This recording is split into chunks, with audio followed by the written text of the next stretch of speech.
I'm really looking forward to your response to my favourite story of the day. Apparently, Superman's son is coming out as bisexual. I ask you only this. Is this just reflective of modern society and our ability to talk about such things? Or is this woke madness? Let's start with you, Belinda de Lucy. Oh, I don't know. I'm getting a bit bored of it, to be honest, because it doesn't feel like it's trying to be reflective. It feels like it's ramming lectures down our throats. Because if you read why the producer had the idea of it, it was because we didn't need another white savior. And that kind of comment, it's all very much so. We'll show them those cis white straight people. And we had it with the whole James Bond should be a woman and Anne Boleyn being black.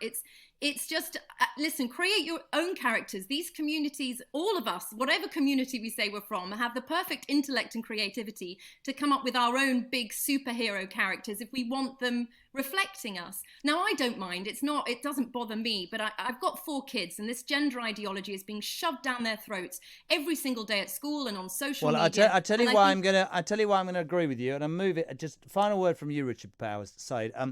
My daughter tells me the other day that there are 30 girls aged 11 in her school in the first year.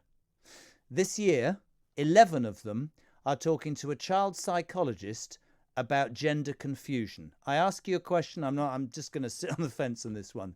That has either been going undetected for years, or it is absolutely because it's being rammed down their throat and being talked about. You have to agree. 33% of young girls aged 11 are suddenly questioning their sexuality. What's your response?